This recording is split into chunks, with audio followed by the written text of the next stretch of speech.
하나님 말씀은 빌립보서 3장 10절부터 14절까지의 말씀 되겠습니다. 빌립보서 3장 10절부터 14절까지의 말씀, 신약성경 321페이지입니다. 찾으셨으면 제가 봉독하겠습니다. 내가 그리스도와 그 부활의 권능과 그 고난의 참여함을 알고자 하여 그의 죽으심을 본받아 어떻게 해서든지 죽은 자 가운데서 부활에 이르려 하노니 내가 이미 얻었다함도 아니요 온전히 이루었다함도 아니라 오직 내가 그리스도 예수께 잡힌 바 된 그것을 잡으려고 달려가노라. 형제들아, 나는 아직 내가 잡은 줄로 여기지 아니하고 오직 한 일, 즉 뒤에 있는 것은 잊어버리고 앞에 있는 것을 잡으려고 표대를 향하여 그리스도 예수 안에서 하나님이 위에서 부르신 부름의 상을 위하여 달려가노라. 아멘. 이 시간은 여름 수련회 구원론 9번째 강의가 되었습니다. 성화를 이루는 목표 의식이라는 제목으로 하나님 말씀 증거하도록 하겠습니다. 성화를 이루는 목표 의식. 예수를 믿는다는 것이 과연 무엇을 의미하는가? 예수를 믿는다는 것을 항상 우리는 예수 믿는 것 하게 되면 어떻게 세뇌가 됐냐면 예수 믿는 것 하게 되면 천당에 가는 것이라고 하는 그런 등식에 우리는 되게 익숙해져 있고 여전히 우리는 예수 믿는 것 하게 되면 반사적으로 떠오르는 것이 그것입니다. 자, 근데 성경이 가르치는 예수를 믿는다는 것이 의미하는 바가 무엇인가 했을 때에 성경이 가르치는 예수 믿는 바에 대한 궁극적인 어떤 대답은 이것입니다. 우리의 삶의 목적과 방향이 달라지게 됐다는 것입니다. 그러니까 목표가 달라진 겁니다. 목표 의식이 달라진 겁니다. 의식이라는 부분을 좀 생각해 보시죠. 우리는 어떤 인식하게 됐을 때 무엇인가를 의식하게 됩니다. 하나님을 인식하게 됐을 때, 그리스도를 인식하게 됐을 때, 복음을 인식하게 됐을 때에 우리에게는 새로운 목표 의식이라는 것이 생기게 됩니다. 우리는 새로운 목표를 향해서 달려가게 됩니다. 이 땅에 태어난 모든 사람들은 어떠한 목표를 향해서 달려가는 인생을 살고 있습니다. 그래서 우리가 예수를 믿는 것과 아울러서 항상 동반되어지는 것이 있는데 그것이 뭐냐면 회개라고 하는 것입니다. 회개라고 하는 것은 이전에 내가 달려가던 그 목표에서 다른 목표가 설정되어지고 그 목표를 향해서 내 인생이 달려가게 되었다는 것을 의미합니다. 이것을 우리는 신학적인 용어로 성화라고 얘기합니다. 영어로 sanctification이라고 얘기하죠. 성화. 이런 성화의 태도를 잘 보여주는 것이 바로 오늘 본문에 나타난 사도 바울의 고백입니다. 바울은 이렇게 고백합니다. 내가 그리스도와 그 부활의 권능과 그 고난의 참여함을 알고자 하여 그의 죽으심을 본받아 어떻게 해서든지 죽은 자 가운데서 부활에 이르려 하노니 내가 이미 얻었다함도 아니요 온전히 이루었다함도 아니라 오직 내가 그리스도 예수께 잡힌 바 된 그것을 잡으려고 달려가노라. 바울이 뭐라고 얘기합니까? 이런 목표를 얘기합니다. 내가 그리스도와 그 부활의 권능과 그 고난의 참여함을 알고자 하여. 이것이 바울이 예수를 믿고 난 다음에 바울에게 나타난 목표 의식입니다. 놀랍게도 많은 사람들이 예수를 믿었다고 하는데도 불구하고 교회에 오래 출석했다고 함에도 불구하고 목표 의식에 아무런 변화가 없습니다. 목표 의식에 관해서 제가 말씀드리고 싶은 부분이 이것입니다. 나는 목표 의식이 그리스도라고 설정됐다고 얘기를 하는데 실질적으로 그들의 삶에는 안 믿는 사람들과 전혀 구별됨이 없는 목표 의식으로 몸뚱아리는 움직이고 있다는 얘기입니다. 제가 여러분들한테 말씀드리는 이 목표 의식이라고 하는 것은 지식적인 부분에 관한 얘기가 아니라 실제적인 부분에 관해서 말씀드리는 것입니다. 사도 바울은 자기 자신이 예수를 믿고 난 다음에 천당에 갈 날만 기다리고 있다라고 얘기하고 있지 않습니다. 이는 분명한 목표의식을 우리들에게 내포하고 있습니다. 내가 그리스도와 그의 부활의 권능과 그 고난의 참여함을 알고 싶어하고 있습니다. 그것이 바울이 가지고 있는 목표의식이었습니다. 그냥 아는 것, 지적으로 알려고 하는 것이 아니었습니다. 그는 실제적으로 알고 싶었습니다. 그래서 바울은 이렇게 얘기합니다. 내가 이걸 알고자 하여 그의 죽으심을 본받아 어떻게 해서든지 죽은 자 가운데서 부활에 이르려 하노니 라고 얘기하고 있습니다. 이게 바로 믿어진 사람의 모습입니다. 바울은 예수 그리스도의 부활을 머리로 알고 있지 않았습니다. 바울은 예수 그리스도의 부활에 실제적인 믿음이 있었고 그 예수 그리스도의 부활에 대하여 실제적으로 내가 전인격적으로 기노스코 알기를 원한다라고 얘기하고 있습니다. 바울은 막연하게 부활에 이를 것이라고 생각하고 있지 않습니다. 여러분, 이것이 우리와 차이입니다. 바울과 우리의 가장 근본적인 차이는 뭐냐면 우리는 언젠간 천국에 가겠지. 우리는 부활할 거야. 근데 저는 사실은 그렇게 생각하는 것에 관해서 좀 납득이 잘 안 되는 경향성이 많이 있습니다. 왜냐하면 제가 의심이 별로 없는 편이거든요. 의심이 별로 없는 편이다 보니까 잘 속아요, 사람들한테. 근데 문제가 이겁니다. 왜 의심이 많은 사람들이 이 부분에 대해서는 의심을 안 하는지 전 잘 이해가 안 되는 겁니다. 뭐냐면 여러분들이 부활할 거라고 하는 걸 뭐로 확신합니까? 저는 제 영혼의 문제이기 때문에 저에게 객관적인 증거가 나타나기 전에는 저는 이걸 확신하기가 너무 어렵더라고요. 그럼 이제 어떤 사람은 그러죠. 그 목사님, 믿음은 행위가 아니잖아요. 믿음은 행위가 아니죠. 그러나 믿음은 반드시 표징을 구합니다. 여러분, 하나님을 믿는다고 해서 하나님이 우리에게 계약서에 사인 안 해줘도 된다고 하는 것이 신앙은 아닙니다. 우리가 서로가 믿고 있기 때문에 그 믿음을 서로가 표징으로, 징표로 그것을 써주는 것이 신앙입니다. 기도원이 하나님께 주여, 주님께서 이 전쟁에 승리하게 해주신다고 약속하셨다고 한다면 그 양털에 이슬을 내려주든지, 그렇지만 양털에만 이슬이 내리지 않게 해주든지 해주십시오. 하나님께서 이런 괘씸한 놈 그러지 않거든요. 오히려 그것을 인정해주고 있습니다. 우리는 성경에 그런 부분에 관해서 하나님께서 칭찬하고 계신 부분을 굉장히 많이 보게 됩니다.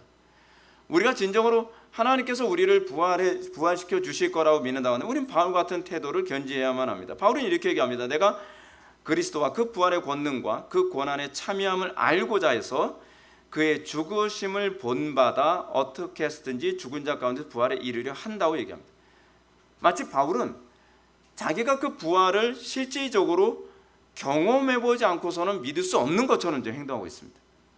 그리고 바울은 마치 부활을 내 힘으로 이루려고 하는 것과 같은 적극적인 태도로 그의 신앙을 살아가고 있음을 보게 됩니다. 신앙은 결코 수동적이라거나 그렇지 않으면 관망적이지 않습니다. 사랑하는 성도 여러분, 우리가 성화라는 신앙 용어를 접하게 될 때 과연 어떤 태도를 견지하고 있습니까? 성화에 대해 매우 소극적이라거나 수동적인 태도를 견지하고 있지 않습니까? 우리는 이렇게 생각합니다. 성화는 하나님의 주권이니까 자동적으로 일어나겠지. 성화는 하나님의 주권 맞고요. 성화는 하나님의 은혜로 일어나는 건 맞아요. 그리고 성화는 자동적으로 일어나는 것 또한 맞아요. 근데 성화는 수동적으로 일어납니다. 이게 무슨 웬 궤변이냐고요? 여러분, 그것이 신학적인 논리입니다. 하나님의 최선과 우리의 최선, 하나님이 최선이기 때문에 우리는 수동적이어도 된다는 논리가 없습니다. 성경은 항상 하나님의 최선과 하나님의 적극성이 우리의 심령을 움직여서 우리로 하여금 적극적인 삶을 살게 할 때에 비로소 성화라고 하는 열매가 나타난다라고 가르치고 계시는 것입니다. 하나님께서는 성경 어디에도 우리의 게으름을 정당화하는 구절을 남겨놓지 않으셨습니다. 하나님께서는 우리가 예수를 믿는다고 했을 때에 그 예수 믿음이라고 하는 것은 하나님의 성령이 우리 마음에 부음바 되어지고 그 하나님의 성령이 우리를 움직이심으로 말미암아 하나님의 은혜를 받게 하시는 놀라운, 어떤 면에서는 좀 납득이 안 되는 그런 순환 논리와 같은 방식으로 하나님께서 우리에게 복을 부어주십니다. 우리는 성화가 선택의 여지가 있는 말씀처럼 이해되어지는 경향이 있습니다. 우리는 이렇게 생각합니다. 성화가 없어도 구원은 받는 거 아닌가요? 여러분, 이 말이 부분적으로 맞는 얘기입니다. 왜냐하면 천주교는 성화로 구원받는다고 생각을 하니까. 근데 우리는 성화 없어도 구원을 받는 건 맞지만 구원을 받았다면 성화가 없을 수가 없다는 것이 성경의 논리입니다. 여러분들이 이 차이를 분명하게 이해를 하셔야만 합니다. 이거를 이해를 못하니까 자꾸 천주교에 넘어가는 겁니다. 천주교가 맞는 소리 하고 있는 것처럼 생각을 하고, 또는 어떤 목사님들이 성화를 지나치게 강조하다 보니까 마치 성화가 구원의 조건인 것처럼 이해하게 만드는 그런 표현을 하시기도 하십니다. 그러나 제가 분명히 말씀드리지만 성화가 구원을 주진 않지만 구원을 받았다고 한다면 성화는 반드시 나타나게 되어 있습니다. 성화는 옵션이 아닙니다. 있어도 되고 없어도 되는 문제가 아니라 없으면은 구원이 없다는 것을 반증해 주는 것입니다. 그것이 성화입니다. 이제 문제는 뭐냐면 여러분들은 성화에 대해서도 굉장히 헷갈려 있지 않습니까? 우리는 교회 생활하거나 우리가 신앙생활하면서 성화가 뭔지를 잘 모르고 있는 것 같아요. 제가 지난 수요예배 때도 여러분한테 성화에 관해서 말씀드렸지만 도덕적으로 좀 더 고상해지고 좀 더 지적으로 되어지면 내가 성화가 됐다고 자꾸 착각을 하는 경향성이 있습니다. 성화는 그게 아닙니다. 성화의 가장 전반적인 가장 우리가 놓쳐서는 안 되는 부분이 뭐냐면 죽음입니다.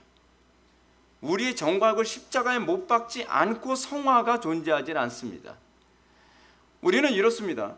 우리는 우리의 정과육을 날마다 말씀에 의해서 못 박지 않으면서 도덕성이 계속 개발되어지기 때문에 또는 내가 복음에 대한 지적인 이해가 점점 더 깊어지기 때문에 나는 마치 성화가 된 거라고 생각하는 경향성이 있습니다. 그렇지 않습니다. 성화는 말 그대로 이제는 더 이상 내가 사는 것이 아니라 내 안에 계신 그리스도께서 사는 것입니다. 내 도덕성의 변화가 아니라 그리스도의 도덕성이 나타나는 것입니다. 다른 얘기입니다. 우리는 내 자신을 개발을 해서 내가 더 도덕적이 되고 내가 더 지적이 되고 내가 더 상식적이 되고 내가 더 사람들과 인간관계가 좋아지고 있는 것을 성화됐다고 생각을 합니다. 근데 성경이 가르치는 궁극적인 의미에서의 성화라고 하는 것은 이제는 내가 사는 것이 아니요 내 안에 그리스도께서 살게 되심을 의미합니다. 그 말이 무슨 말인지 이해가 되십니까? 그게 이해가 될 때 이게 성화구나 라고 하게 될 겁니다. 우리는 얼마든지 그리스도 없이도 우리는 기도할 수 있고요, 그리스도 없이도 우리는 주일 성수 열심히 할 수 있고요, 그리스도 없이도 우리는 율법을 잘 지킬 수 있고요, 그리스도 없이도 우리는 교양 있게 말할 수 있습니다. 중요한 건 외적으로는 우리가 얼마나 도덕적이고 교양 있는 존재가 되었는가, 얼마나 상식적인 존재가 되었느냐가 아니라 내 안에서 그리스도를 발견할 수 있느냐에 관한 문제입니다. 그래서 성경이 우리에게 요구하는 바가 무엇입니까? 사람은 할 수 없으되 하나님은 할 수 있느니라라고 하는 것 아니겠습니까? 그 제가 여러분한테 계속적으로 요구하고 말씀드리는 것이 여러분들에게서 나오는 것이 여러분들이 할 수 있는 능력입니까? 아니면 하나님만 할 수 있는 능력입니까? 라고 제가 질문을 던지는 게 그래서 그런 겁니다. 제가 여러분들을 초인으로 만들려고 하는 것이 아닙니다. 그러나 분명한 것은 내가 죽기 전에는 그리스도의 살아계심을 우리는 증명할 방법이 없다는 겁니다. 그것이 신비적 연합이죠. 이해를 사람들이 굉장히 하기 어려워하는 것 같습니다. 그런데 그럴 수밖에 없다고 생각이 들어요. 제가 보기에는 이건 경험되지 않고서는 납득이 안 되는 영역이기 때문에 그렇습니다. 그래서 신비적 연합이라고 조직신화에서 이렇게 표현하는 거죠. 성화 문제는 옵션의 문제가 아니라고 제가 말씀드렸습니다. 이것은 구원의 본질이며 궁극적 목표라고 할 수 있습니다. 왜냐하면 우리가 구원의 서정, 구원의 순서를 계속 살펴보고 있는데 구원의 순서가 사실은 클라이막스가 어디에, 정점이 어디에 초점이 맞춰져 있냐? 사실 성화에 초점이 맞춰져 있습니다. 우리가 이제 다음 주가 아니라 다음 주에 여러분들이 듣게 될 설교가 영화인데 여러분들이 영화에 초점이 맞춰져 있다고 생각을 할 수도 있습니다. 그런데 영화의 본질은 성화의 정점입니다. 그러니까 소명, 중생, 회심, 칭의, 양자라고 하는 이 구원의 서정의 순서가 궁극적으로 우리를 어디에 초점을 맞추기 위해서 이 과정이 있냐면 성화된 존재, 다시 얘기한다면 그리스도와 연합해서 이제는 내가 사는 것이 아니요 내 안에 계신 그리스도께서 사심이 이때 이 땅에서 시작되어져서 영원한 천당에 들어가서 우리가 비로소 그걸 영화라고 얘기하죠. 그 영화 안에서 그리스도의 온전함이 나를 통해 이루어지는 것. 그러니까 결국은 성화죠. 성화. 이 모든 과정이 성화에 있습니다. 어떤 면에서는 칭의의 목적도 아니고요, 양자도 목적이 아니고요, 그리고 소명도 목적이 아닙니다. 이 모든 것들이 결국 하나님의 형상으로 화하여짐이라고 하는 것이죠. 하나님의 형상이라고 했을 때는 우리의 노력으로 이룰 수 있는 게 아니잖아요. 하나님의 형상이라고 했을 때는 하나님께서 우리와 함께 사심, 임마누엘이 있을 때라야만 하나님의 형상, 그래서 성화라고 얘기하는 거죠. 성화. 이와 관련해서 오늘 본문 12절과 14절 말씀에 언급된 바울의 신앙 태도를 해서 우리는 좀 도전을 받아야만 합니다. 바울은 이렇게 얘기합니다. 내가 이미 얻었담도 아니요 온전히 이뤘담도 아니라 오직 내가 그리스도 예수께 잡힌 바 된 것을 잡으려고 달려가노라. 형제들아, 나는 아직 내가 잡은 줄로 여기지 아니하고 오직 한 일, 즉 뒤에 있는 것은 잊어버리고 앞에 있는 것을 잡으려고 표대를 향하여 그리스도 예수 안에서 하나님이 위에서 부르신 부르심의 상을 위하여 달려가노라. 여러분, 이 표현이 흥미로운 표현이라는 거 여러분 알고 계십니까? 내가 무엇인가 성취한 개념, 그런 개념이 아니라 다 소유에 관한 개념을 얘기하고 있습니다. 그러니까 그리스도께서 내가 그리스도를 이미 얻었담도 아니고 내가 그리스도께 잡힌 바 됨도 아닌, 그러니까 바울이 얘기하는 차원에서 성화에 관한 관점은 어떤 관점이냐 하면 이미 다 완성한 것 같은 태도를 견지하지 않는다는 겁니다. 바울에게서 우리는 뭘 발견해야 됩니까? 바울 서신을 보면요, 항상 긴장감을 느끼게 됩니다. 느슨함이라고 하는 것을 발견할 수가 없습니다. 요즘 기독교인들에게 과연 긴장감이 느껴집니까? 요즘 기독교는 굉장히 느슨하지 않나요? 항상 느슨하고 범사에 느슨하고 쉬지 않고 느슨하죠. 이게 요즘 기독교인이 전혀 성경적이지 않습니다. 항상 뭔가 라사가 대충 풀려 있는 것과 같은 상태. 근데 그렇지가 않아요. 성경이 가르치는, 바울이 보여주는, 또는 우리 신앙의 선배들에게서 발견하게 되는 신자됨의 아주 탁월한 모습 중에 하나는 무엇이냐면 그들은 항상 긴장해 있다는 것입니다. 우리는 이걸 다른 말로 깨어있음과 관련을 맺고 있죠. 바울은 이렇게 얘기합니다. 바울은 자, 이제 나 예수 믿었으니까 더 이상 긴장하면서 살 필요 없어. 난 구원의 확신이 있으니까 더 이상 내가 그거 가지고서 긴장하면서 살 필요 없는 거 아니야? 라고 바울은 얘기한 적이 없습니다. 바울은 오히려 이렇게 얘기합니다. 내가 얻었지만 이미 얻었다라고 얘기할 수 없다. 내가 이뤘지만 온전히 이뤘다라고 볼 수 없다. 그에게 구원은 예수를 믿었을 때 이제 시작된 것에 불과하다라고 생각하고 있습니다. 그러므로 구원은 이제 맛본 그는 더 온전한 구원에 목마르게 됐다라고 얘기합니다. 그는 예수님의 팔복에 언급된 가르침처럼 심령이 가난하고 의에 줄이고 목마르며 애통한 상태에 있음을 보여주고 있습니다. 결국 예수님께서 저주로 선언하신 화 있을진저 너희 지금 배부른 자여 너희는 줄이리로다. 화 있을진저 너희 지금 웃는 자여 너희가 애통하며 울리로다. 우리는 결코 배부르지 않습니다. 우리는 결코 웃을 수가 없습니다. 우리는 진지합니다. 우리는 긴장해 있습니다. 우리는 더 온전한 것을 보기 위한 열망 가운데에 심령이 갈급해 있습니다. 우리는 가난합니다. 어떤 사람이 복이 있는 사람입니까? 심령이 가난한 사람, 의에 줄이고 목마른 사람, 애통해하는 사람입니다. 물론 세상에서는 이런 사람들을 복받은 사람이라고 보지 않습니다. 그러나 분명한 사실은 이것입니다. 세상을 움직인 사람들조차도요, 자기 자신의 현재에 대해서 만족한 사람은 더 이상 발전할 수 없다고 얘기합니다. 그렇지 않습니까? 모든 영역에서 그렇습니다. 모든 영역에서 내가 가지고 있는 그 영역에서 내가 이미 배불러 있고 내가 만족하면 그 사람에게서 더 이상 발전은 기대할 수가 없습니다. 바울은 어떤 일처럼 미리 얻었다, 이미 얻었다라고 생각하거나 온전히 이루었다라고 생각하고 있지 않습니다. 바울은 자신이 그리스도를 알고 난 후에 성화를 추구할 수밖에 없는 그 이유를 이렇게 얘기합니다. 예수께 잡힌 바 됐는데 나는 오히려 내가 그것을 잡으려고 달려가고 있다고 얘기합니다.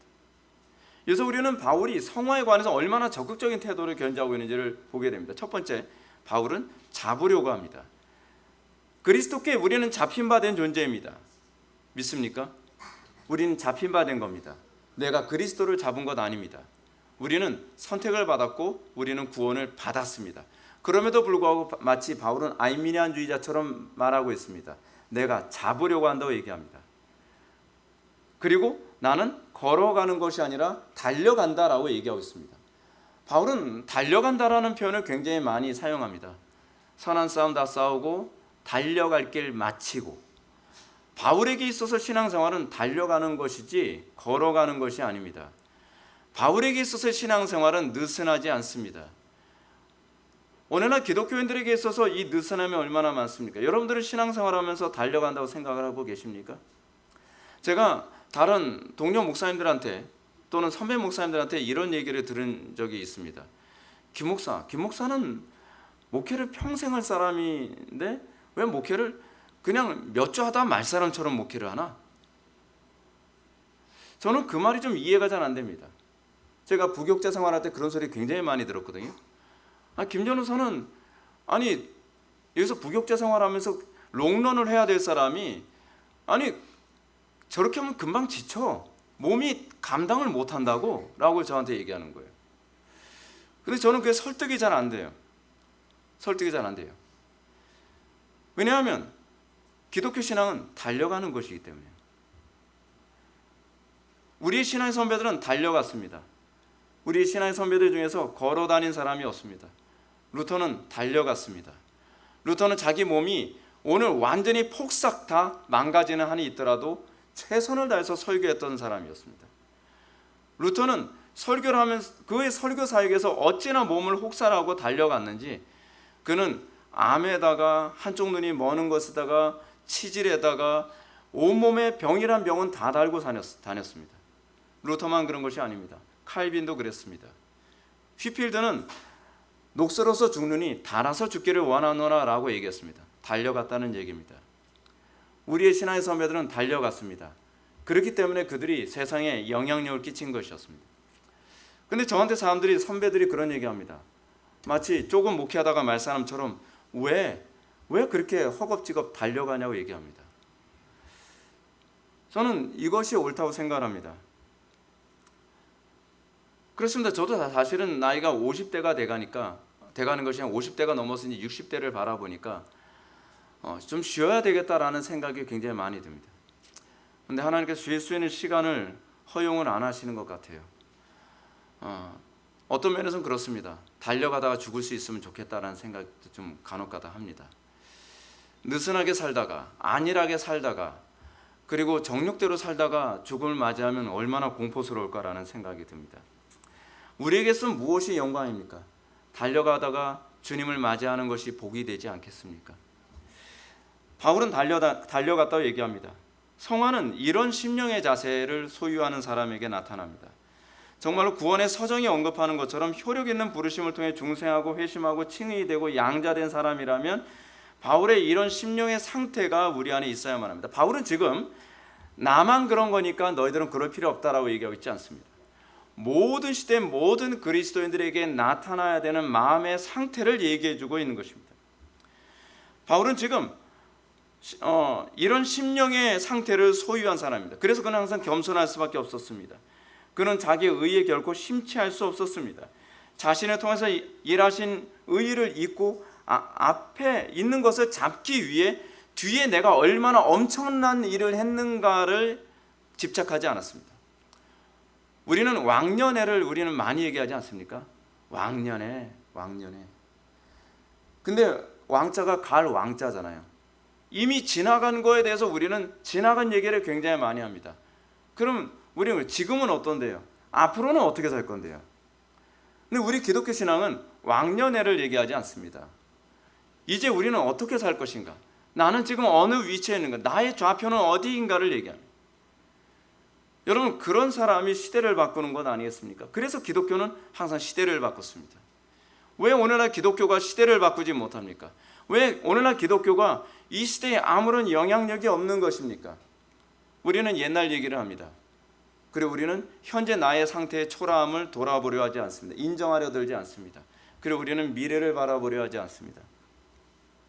우리는 과거에 자기의 나도 옛날엔 왕년엔 기도생활 엄청 많이 했었어. 나도 왕년엔 굉장히 헌신적이었어. 나도 왕년엔 그 금년엔 어떤데요? 내년엔 어떨 것 같습니까? 대답이 없죠. 왜 그런가? 왜 이런가? 바울은 어떻게 이룰 수 있었는가? 그는 표대를 향해서 달려갔기 때문에 그렇습니다. 표대를 향해서 달려가지 않는 사람은 뒤를 쳐다봅니다. 100m 달리기 할 때 전력 질주하면서 달려가는 사람이 1등 자리를 놓치지 않으려면 절대로 표대에 눈을 떼면 안 됩니다. 표대에 눈을 떼고 뒤를 돌아보고 주변 돌아보고 그러다 보면 다른 사람이 앞서가지 않습니까? 그 바울이 그래서 운동 경기를 하는 사람의 표현을 많이 사용합니다. 바울은 지금 표대를 향해서 달려가는 겁니다. 그래서 뒤를 돌아볼 겨를이 없습니다. 우리는 현재 자신의 상태에 만족하거나 배부를 수 없습니다. 바울은 성화가 되면 될수록 자신의 비참함을 더 많이 볼 수 있었습니다. 그는 주님을 처음 만났을 때 뭐라고 얘기합니까? 사도 중에 가장 작은 자입니다. 나는 만삭되지 못한 자가 사도가 됐습니다. 이렇게 사도 바울은 자기 자신을 이렇게 고백했습니다. 그러던 그가 주 안에서 점점 더 성화되자 이렇게 얘기합니다. 모든 성도들 중에 지극히 작은 자보다 더 작은 자다라고 얘기를 하고 있습니다. 그러던 사도 바울이 이제 임종을 앞두고서는 이렇게 얘기합니다. 죄인 중에 괴수라. 죄인 중에 내가 괴수라. 바울은 자기 자신이 죄인 중에 괴수라고 얘기하고 있습니다. 우리는 바울의 이 고백을 통해서 무엇을 알게 됩니까? 성화는 완전주의가 아니라는 것을 일단 알게 됩니다. 교회는 항상 어느 시대든지요, 이 완전주의자들의 공격을 많이 받았습니다. 완전주의자들. 사실은 요한 웨슬리도 완전주의자였습니다. 그래서 이게 완전주의에 빠지게 되면 문제가 좀 심각해집니다. 완전주의는 처음에 예수 믿을 때 우리는 칭의 됐으므로 완전히 의롭게 된 것이라고 생각을 합니다. 그래서 완전주의자들 같은 경우는 성령을 충만하게 받으면 자기는 완전히 천사처럼 죄를 안 짓고 살 수 있는 존재인 것처럼 그렇게 생각하는 경향성이 있습니다. 근데 요한일서 3장 6절 말씀 보면 이들은 이 근거를 요한일서 3장 6절 말씀 가지고 얘기하죠. 그 안에 거하는 자마다 범죄하지 아니하나니 범죄하는 자마다 그를 보지 못하였고 그를 알지도 못하였느니라. 바꿔서 얘기하면 내가 완전히 성화된 것이라고 얘기하지 않는다고 한다면 나는 한 번도 주를 본 적이 없다라고 얘기하는 것 아닙니까? 라고 이렇게 반박을 하는 거죠. 왜요? 그 안에 거하는 자마다 죄를 범하지 아니하나니 라고 얘기하고 있으니까요. 우리가 그들에게 이렇게 질문을 던져, 당신은 어떤 식으로든지 거짓말이나 남을 미워하거나 악한 마음을 품은 적이 없나요? 라고 질문을 던집니다. 완전 성화를 추구하는 사람에게. 그럼 이 사람들이 이렇게 회피해 나갑니다. 제 육신은 범했는데 제 영혼은 그런 적이 없습니다. 마치 그 정치가들 하는 말처럼 얘기하는 거죠. 그렇죠? 제 육신은 그렇게 범죄했지만 제 영혼은 범죄하지 않았습니다. 이렇게 얘기하죠. 뭐 유체이탈 화법이라면서요, 이걸요.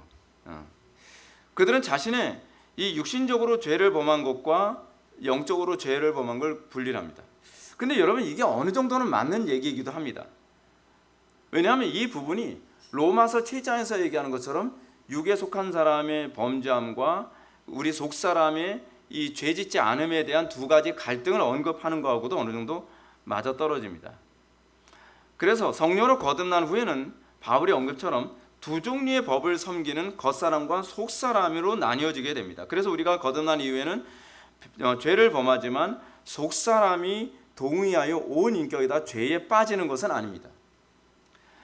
이런 사실을 잘 보여주는 구약의 가르침 중에 하나가 뭐냐면 도피성 가르침입니다.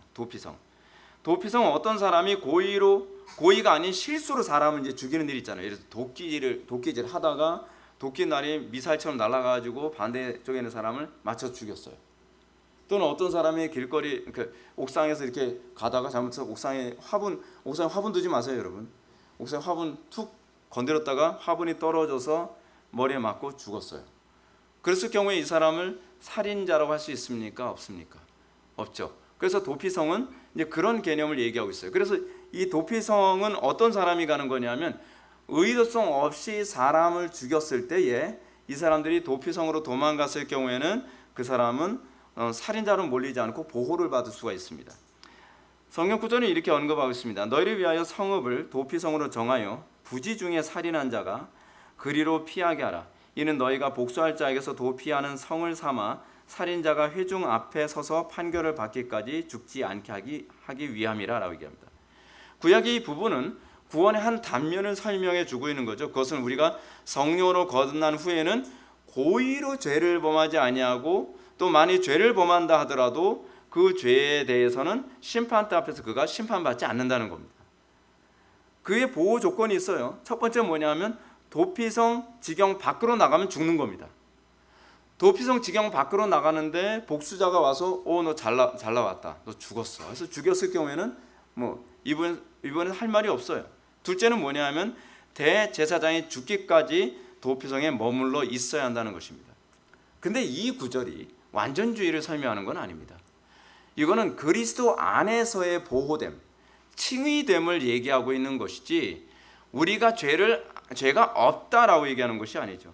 오히려 성경은 뭐라고 얘기합니까? 너희들이 죄 없다 한다면 거짓말하는 자로다라고 얘기하고 있지 않습니까? 자, 근데 문제는 뭐냐면 완전주의자들은 자신의 죄에 대해서 어떤 회개나 용서를 구할 필요가 없다고 주장하는 것이 문제입니다. 더 심각한 문제는 이 사람들의 가장 심각한 문제는 죄와 싸우지 않습니다. 나는 죄가 없는데 그러면서 죄와 싸우지 않아요. 나는 칭의가 됐기 때문에 더 이상 자기 죄에 대해서 심각하게 고민할 필요가 없다는 거죠. 이런 생각은 성화를 잘못 이해한 겁니다. 성화의 핵심은 죄의 지배로부터 해방입니다. 자, 성화에 관해서 제가 또 다른 부분을 말씀드릴게요. 아주 중요한 부분이 있습니다. 성화는요, 궁극적으로 우리의 육체까지도 죄의 지배로부터 완전히 해방되게 하는 데 목적이 있습니다. 우리는 영혼만 구원받은 것이 아닙니다.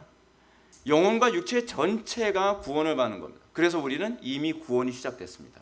어떻게 구원이 시작됐습니까? 영으로서 육을 죽이는 이 싸움을 통해 우리의 육신의 구원이 시작된 겁니다. 그리고 우리는 이 육신의 구원이 비로소 어디서 완성되어지냐 하면 예수님의 재림으로써 완성되어지게 됩니다. 여러분, 예수님이 재림하시게 되면 궁극적으로 우리의 영혼만 구원받는 거 아니죠. 우리의 육신조차도 거룩하게 화해져 가죠. 근데 어떻게 화해지냐 하면 부활하신 그리스도의 육체처럼 화해져요. 그래서 우리의 구원이 영혼만의 구원이 아니라 우리의 육신, 전인격적인 구원이 되는 것이죠. 그렇기 때문에 우리가 성화라고 했을 때는 그 성화가 궁극적으로 하나님의 형상으로 우리의 육체까지도 바뀌어가는 것입니다. 그래서 여러분, 어떤 사람이 예수 믿고 나서 성화되기 시작하면요, 인상까지 달라집니다. 예수 믿고 성화되어지면서 그의 삶이 처속 복종이 되어져야 돼요.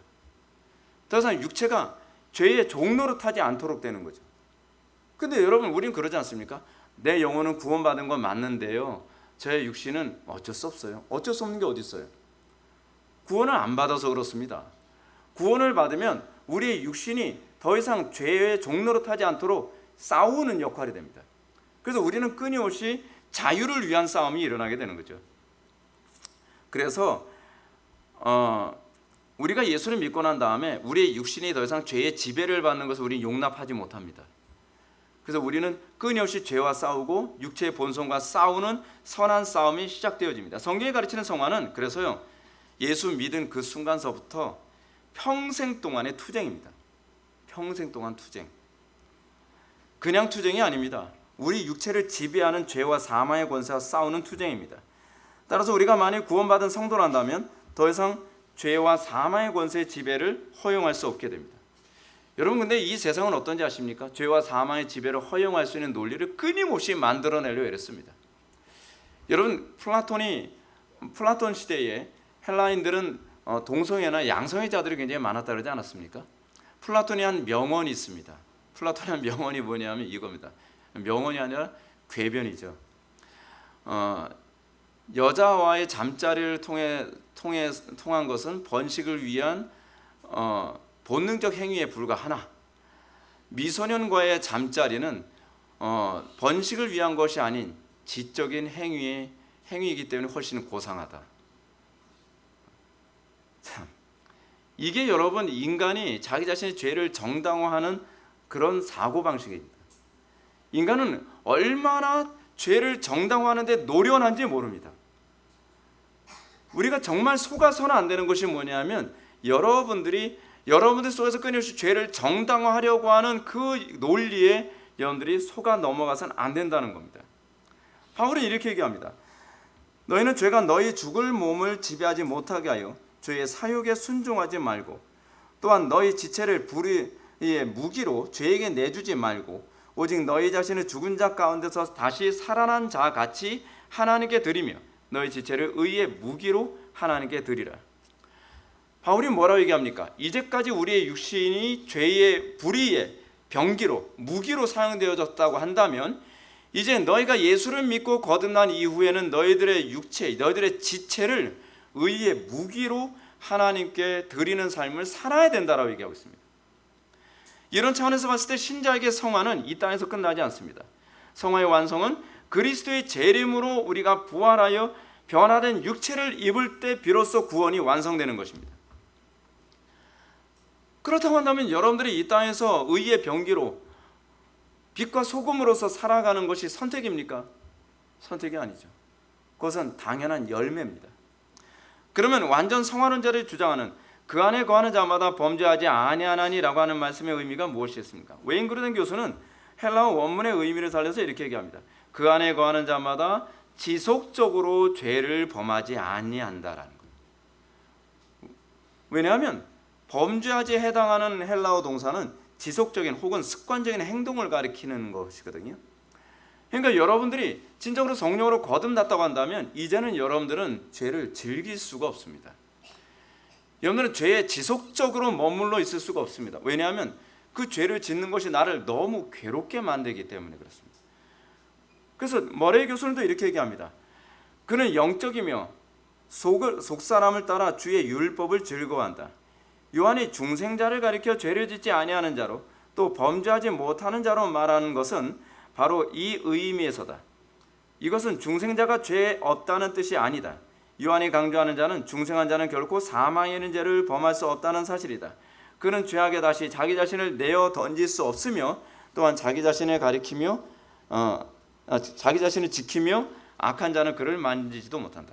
그럼 머레이가 오늘 우리가 금제의 묵상에서 얘기했던 것처럼 중생한 자는 죄와 싸우지만 중생하지 않은 사람들은 죄에 대하여 만족한다. 중생하고 중생하지 않은 차이가 바로 여기 이렇게 큽니다. 우리는 얼마나 죄를 습관적으로 짓습니까? 습관적으로 짓는 것뿐만 아니라 여러분들의 죄가 누구에겐가의 지적을 받았을 때 여러분은 얼마나 정당하고 합리화하고 그렇지 않으면 짜증을 냅니까? 우리가 다윗에게서 뭘 발견합니까? 다윗이 자기 자신의 죄를 지적받았을 때 정당화하지 않았습니다. 정당화하는 사람에겐 절대로 성화를 기대할 수 없습니다. 정당화한다는 것은 그 죄에 만족해야 한다는 얘기입니다. 정당화한다는 것은 자기가 그 죄가 죄로 인식되지 않는다는 얘기입니다. 우리가 웨인그르뎀의 가르침과 존 머레이의 가르침을 종합하여 말한다면 아주 간단합니다. 그것은 중생한 사람은 주의 율법을 자랑하여 죄가 지속적으로 우리를 지배하는 것을 거부할 뿐만 아니라 끊임없이 싸우게 된다는 겁니다. 그러나 죄를 정당화하고 죄를 합리화하고 죄를 어떻게든 변명하는 사람들에게 우리는 아무런 변화를 기대할 수 없습니다. 우리는 자기 변명 잘하는 사람들 중에서 누가 변화되는 거 본 적 있습니까? 인정하지 않고 변하는 일은 없습니다. 로마서 6장 14절부터 18절 말씀을 보면 다음과 같이 명확하게 가르칩니다. 제가 읽겠습니다. 죄가 너희를 주장하지 못하리니 이는 너희가 법 아래 있지 아니하고 은혜 아래 있음이라. 그런데 어찌하리 우리가 법 아래 있지 아니하고 은혜 아래 있으니 죄를 지으리요? 그럴 수 없느니라. 너희 자신을 종으로 내어줘 누구에게 순종하든지 그 순종함을 받는 자의 종이 되는 줄을 너희가 알지 못하느냐. 혹은 죄의 종으로 사망에 이르고 혹은 순종의 종으로 의에 이르느니라. 하나님께 감사하리로다. 너희가 본래 죄의 종이 어떠니 너희에게 전하여 준 바 교훈의 본을 마음으로 순종하여 죄로부터 해방되어 의에게 종이 되었느니라. 이것이 그리스도입니다. 그렇습니다. 우리의 성화는 더 이상 죄와 사망과 환경과 타락한 본성에 노예되지 않습니다. 아니, 이 노예되지 않기 위한 이 끊임없는 자유를 위한 투쟁의 연속선상에 있습니다. 우리 그리스도인들은 이렇습니다. 우리는 이미 해방됐습니다. 그러나 끊임없이 우리를 노예로 삼고자 하는 환경과 죄와 육체의 본성의 공격에 노출되어 있습니다. 그래서 우리는 자유인이지만 또 이 자유를 뺏기지 않기 위한 노력이 우리에게 필요한 상황 가운데 있습니다. 우리는 끊임없이 죄의 지배 아래 놓일 수 있는 공격을 받습니다. 우리는 끊임없이 죄와 육체 본성의 노예가 되도록 만드는 사회적 시스템 안에 있습니다. 거짓된 가르침 안에 있습니다. 그래서 우리는 그거와 싸울 수밖에 없습니다. 그냥 싸우는 것이 아닙니다. 피 흘리기까지, 그리고 죽는 날까지 싸웁니다. 그래서 바울 사도는 임종을 앞두고 이렇게 얘기합니다. 나는 선한 싸움을 싸우고 달려간 길을 마치고 믿음을 지켰으니. 바울은 자기 자신의 인생을 뭐라고 얘기합니까? 선한 싸움을 싸우는 사람이었다. 그리고 나는 달려가는 사람이었다라고 얘기하고 있습니다. 그런데 우리의 죄에 대한 이 싸움은 결코 막연하지 않다는 것입니다. 우리는 분명한 목표 의식이 있습니다. 그것은 바로 그리스도의 장성한 분량까지입니다. 오늘 본문의 말씀을 염두에 두고 말한다면 오직 내가 그리스도 예수께 잡힌 바 된 그것을 잡으려고 달려가노라 라고 얘기할 수 있습니다. 혹은 표대를 위하여 그리스도 예수 안에서 하나님이 위에서 부르신 부름의 상을 위하여 달려가노라, 달려가노라, 달려가노라, 계속 그런 표현을 많이 사용하고 있습니다. 근데 이 싸움이 나의 싸움이 아닙니다. 믿음의 싸움입니다. 성경에 가르치는 성화는 그리스도를 닮아가기 위한 싸움이 아니라 그리스도께서 나를 통해 행하시는 믿음의 싸움이라는 것이 중요한 겁니다. 우리 자꾸 착각합니다. 내가 그리스도를 닮아가야 된다고 생각합니다. 우리는 그리스도를 닮을 수가 없습니다. 우리는 그리스도를 닮을 능력이 없습니다. 그리스도를 닮아가는 것이 아니라 그리스도께서 나를 통해 살아가시는 것입니다. 그래서 바울의 표현처럼 이제는 내가 사는 것이 아니요 내 안에 계신 그리스도께서 사시는 것이다 라고 얘기합니다. 그리스도 어찌하든지 내 의지와 결단으로 그리스도를 닮으려고 애쓰는 것은 실패할 뿐입니다. 이것은 일종의 율법주의며 가톨릭 영성에 불과합니다. 우리의 힘과 의지와 노력으로 그리스도를 닮을 수 없습니다. 이걸 인정할 때 비로소 성령님을 의존하는 법을 배우게 됩니다. 우리에게 성화가 나타나는 것은 믿음으로 그리스도와 연합하여 그리스도께서 우리를 통해서 행하심으로 나타나는 결과일 뿐입니다. 그러나 이 주장에 대해서 R.C. 스프라울이 반대합니다. 그는 개혁주의 신학은 구원의 시작은 단독 사역이지만 효과적인 부르심과 중생 이후에는 협력적이라고 합니다. 성화가 협력적이라고 주장을 하는 거죠. 근데 저는 R.C. 스프라울의 주장에 동의 못합니다. 왜냐하면 중생의 결과로 의지가 노예된, 스프라울은 이렇게 얘기하죠. 우리가 중생하기 전에는 우리의 의지가 노예였기 때문에 우리가 노력할 수 없지만 우리가 구원받은 이후에는 우리의 의지가 자유로워졌기 때문에 이제는 노력할 수 있게 된 것 아니겠느냐라고 얘기합니다. 근데 저는 동의할 수 없습니다. 왜냐하면 성화란 내가 성취하는 어떤 것이 아니라 성화란 하나님께서 나를 통해 드러나시는 하나님의 행위이기 때문에 그렇습니다. 하나님의 행위, 하나님의 형상을 어떻게 노력으로 일궈낼 수 있습니까? 그건 은혜로만 가능한 겁니다. 그래서 성화는 처음부터 끝까지 믿음으로만 되는 것이고 성화는 처음부터 끝까지 은혜로만 되는 것입니다. 구원은 오로지 삼위일체 하나님의 고유 사역일 뿐입니다. 이건 성화에도 예외가 아닙니다. 도리어 성화야말로 그리스도와 연합하여 하나님의 영광이 드러나야 하는 문제이기 때문에 하나님께서 하지 아니하시면 내 영광이지 하나님의 영광이 나타날 수가 없습니다. 내가 내 힘으로 무엇인가를 추구하는 것이라고 한다면 내 형상이고 내 영광을 나타내는 것에 불과합니다. 이것이 하나님의 형상일 수 있는 이유는 하나님께서 나를 통해 하나님의 영광을 드러내시는 것이기 때문에 가능한 겁니다. 그래서 저는 성화는 신인 협력이 아니라 삼위일체 하나님의 단독 사역이라고 여러분들한테 말씀드릴 수밖에 없습니다. 이런 차원에서 저는 존 머리 교수의 주장에 귀를 기울이는 것이 옳다고 생각합니다. 이 관계는 하나님은 그의 편에서 일하시고 우리는 또 우리의 일을 함으로써 소정의 결과를 이루어내는 상호 협조의 관계가 아니다. 하나님은 우리 안에서 일하시고 우리는 또한 그 안에서 일하시는 관계다. 그러나 그 관계는 하나님이 일하시기 때문에 우리가 일하는 관계다. 성화는 하나님께서 나를 통해 일하시기 때문에 나타나는 것이지 내가 무엇을 했기 때문에 하나님의 영광이 나타날 수 있는 것이 아닙니다. 그래서 우리에게 성화가 나타나지 않는다고 한다면 하나님께서 내 안에서 일한 적이 없다는 것을 보여주는 겁니다. 하나님께서 내 안에서 일한 적이 없다는 것을 말한다는 것은 내가 아직 구원이 무엇인지를 모른다는 것을 의미하기도 합니다. 그렇습니다. 성화는 그리스도께서 우리에게 보여주신 명확한 목표를 기반으로 하여 하나님께서 우리의 의지를 움직여서 하나님의 영광을 우리들에게 선물로 기업으로 주시는 것입니다. 그래서 바울이 얘기하는 것처럼 내가 그리스도 예수께 잡힌 바 된 그것을 잡으려고 달려가는 것입니다. 우리가 정말로 그리스도 예수께 잡힌 적이 있다면 우리는 당연히 그것을 잡으려고 달려갈 수밖에 없습니다. 그런데 그것을 잡으려고 달려가게 만드는 주체가 내 의지가 아니라 하나님이시라는 겁니다.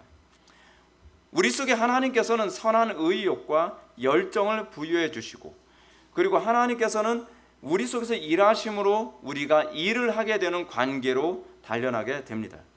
그래서 우리는 이전에 없던 열정이 있습니다. 우리는 이전에 없던 지혜가 있습니다. 이전에 없던 사랑이 있습니다. 우리는 이전에 없던 그런 새로운 의지가 발동합니다. 그것을 통해서 우리는 이제 내가 사는 것이 아니요 내 안에 계신 그리스도께서 사시는 것임을 발견하게 됩니다. 그리고 우리는 이렇게 얘기합니다. 우리가 낙심하지 아니하노니 겉사람은 후패하나 우리의 속은 날로 새롭도다. 이것이 우리에게 성화가 나타나는 방식입니다. 기도하시겠습니다. 사랑이 많으신 하나님, 우리가 오늘 시간 성화 교리를 통하여서 하나님께서 우리에게 어떻게 성화를 이루어 가시고 그리고 이 성화의 궁극적 목표가 무엇인지를 다시 한번 알게 하여 주심을 감사드립니다. 우리에게 성화가 선명하게 드러나게 하여 주시고 이것을 통해서 우리의 인생의 목표가 자연인들과 다른 목표 가운데 살아갈 수 있도록 복을 내려 주옵소서. 예수님의 거룩하신 이름으로 기도하옵나이다. 아멘.